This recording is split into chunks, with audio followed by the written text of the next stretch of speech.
আসসালামু আলাইকুম। আশা করি তোমরা সবাই ভালোই আছো।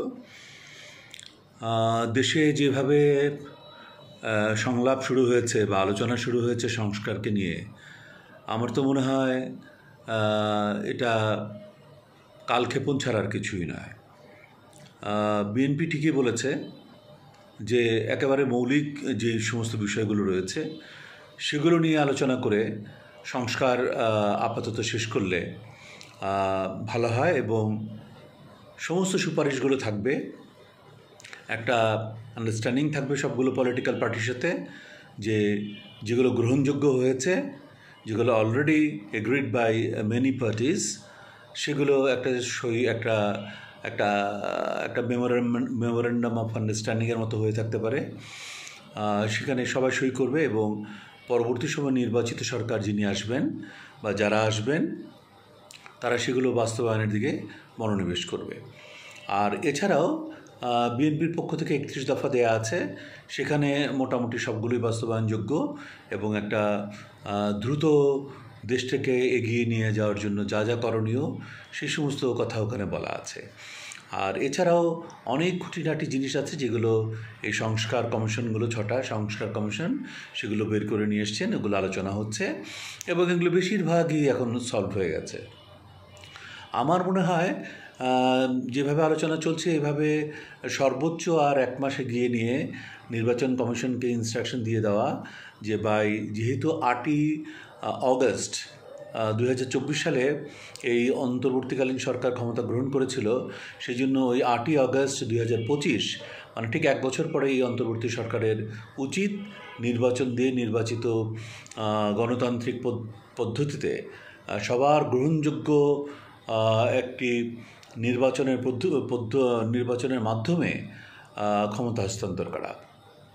আমার মনে হয় এটি যদি করেন তাহলে এই অন্তর্বর্তীকালীন সরকার একটা অত্যন্ত ভালো কাজ করেছেন বলে এটা অন্তত আমার দৃষ্টিতে তাই মনে হচ্ছে।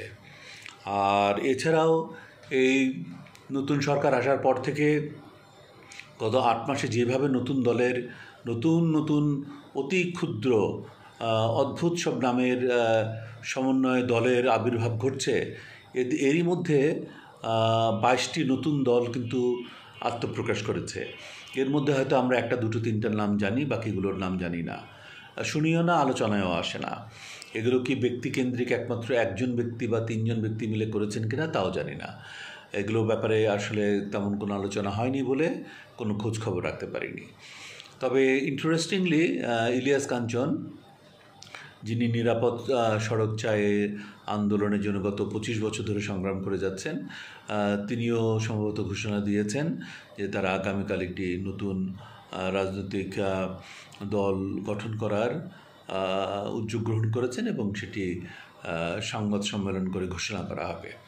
তো আমি সিদ্ধান্তগুলোকে সাধুবাদ জানাই, but at the same time এটাও বলতে চাই, অকারণে এত ছোট দলগুলো আত্মপ্রকাশ করে তারাও যদি মতামত এই সংসারের পক্ষে বিপক্ষে নানান কিছু রাখতে থাকে, তখন মনে হবে যে বড় দলগুলোর ওজন যেমন, বিএনপির ওজন যেমন 1 ভোটের মধ্যে, তেমনি এই 10 জন লোক নিয়ে যে দল গঠন করা হয়েছে তারও ভোটের সময় 1।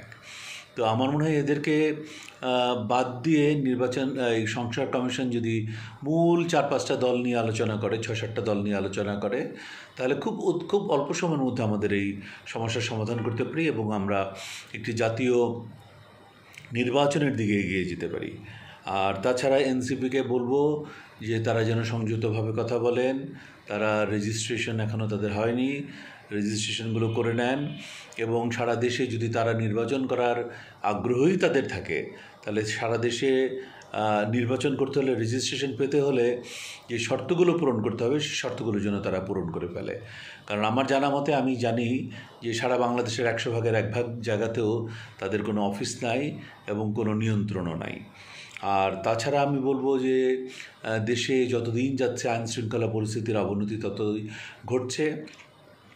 বিভিন্ন জায়গায় সংঘাত, সংঘর্ষ, ধাওয়া পাল্টা ধাওয়া, হত্যা, খুন, রাহাজানি, ধর্ষণ, ছিনতাই, ডাকাতি এগুলো চলছে এগুলো চলছে, বিরামহীনভাবে চলছে, এবং এগুলোকে নিয়ন্ত্রণ একমাত্র নির্বাচিত সরকার ছাড়া কিন্তু এখানে আর কেউ করতে পারবেন না। কারণ যারা উপদেষ্টা রয়েছেন তাদের তো কমিটমেন্ট নাই, তারা তো আর এই আমাদের 2024 সালের জুলাই অগাস্টের বিপ্লবের চেতনাকে ধারণ করছেন না। চেতনাকে যদি ধারণ করতেনই তাহলে রাত দিন পরিশ্রম করে ওনারা নির্বাচিত সরকারের হাতে ক্ষমতা দিতেন, যেখানে এই দেশ মূলত 17-18 বছর ধরে কোনো গণতান্ত্রিক নির্বাচন দেখেনি। তাই উদ্গ্রীব হয়ে আছে দেশবাসী নির্বাচনের জন্য। তারপরে আমি বলবো যে আওয়ামী লীগের ব্যাপারে আপনারা কী সিদ্ধান্ত নেবেন সেটা নিয়ে ফেলা উচিত, এবং যে প্রক্রিয়ায় আওয়ামী লীগকে নিষিদ্ধ করা যায় আওয়ামী লীগকে সেভাবে নিষিদ্ধ করেন। আর যদি নিষিদ্ধ করার প্রয়োজন না হয় তাহলে আপনারা ওপেন রেখে দেন, এবং অন্তত একটি সিদ্ধান্ত সরকার নিয়ে রাখতে পারে যে আগামী পরপর 3টা জাতীয় নির্বাচনে আওয়ামী লীগ অংশগ্রহণ করতে পারবে না। অথবা যেটাই হোক, আপনারা সিদ্ধান্ত একটা নিয়ে যদি দেশবাসীকে জানিয়ে দেন তাহলে কিন্তু দেশবাসী নিশ্চিত হতে পারে যে আসলে আওয়ামী লীগের ভবিষ্যৎ কী হচ্ছে, আগামী নির্বাচন, আসন্ন নির্বাচনে দেশবাসীর প্রস্তুতি কী থাকবে। আর বিশেষ করে আমরা যারা বিএনপির একেবারেই সমর্থক ছোট্ট কর্মী, আমাদের কিন্তু একটা মানসিক, শারীরিক, সামাজিক, অর্থনৈতিক সব দিকেই একটা প্রস্তুতির প্রয়োজন রয়েছে। সুতরাং আমাদেরও একটু প্রস্তুতি নেওয়ার প্রয়োজন রয়েছে। এই সিদ্ধান্তটি নিয়ে ফেলা উচিত অনতিবিলম্বে। আর একটি উক্তি নিয়ে আমি কথা বলবো। স্বরাষ্ট্র উপদেষ্টা কিছুদিন আগে কোনো এক থানায় যেয়ে বলেছিলেন যে আপনারা যদি এই মিছিল হয়, এই অবৈধ কাজ হয়, এইভাবে ঝটিকা সফর হয়, হঠাৎ করে এদেরকে যদি নিয়ন্ত্রণ করতে না পারেন তাহলে আপনাদের বিরুদ্ধে আমি অ্যাকশন নেব। কথাটি খারাপ বলেনি, কিন্তু আমার কাছে খারাপ লাগেনি। কারণ দেশে নৈরাজ্য যদি আপনি নিয়ন্ত্রণ না করেন, সেই নৈরাজ্য আওয়ামী লীগ করছে না, বিএনপি করছে না, জামাত করছে না, জাতীয় পার্টি করছে না, কারা করছে আমরা জানি না। যেখানেই নৈরাজ্য সেখানেই পুলিশকে কঠোর হতে হবে, এটাই উনি মিন করেছেন। আর স্বৈর শাসক যদি, যারা স্বৈর শাসনের পতন ঘটেছে, সেই আওয়ামী লীগের ঝটিকা সফর করে, তাহলে তো তাদের নিয়ন্ত্রণ করতেই হবে, সেটা নিষিদ্ধ হোক আর না হোক। তারা স্বৈর শাসক হিসাবে তাদের পতন ঘটেছে, তাদের অস্তিত্ব বাংলাদেশে পলিটিক্যাল পার্টি হিসেবে এখন আর নাই। সুতরাং আমি সাপোর্ট করছি।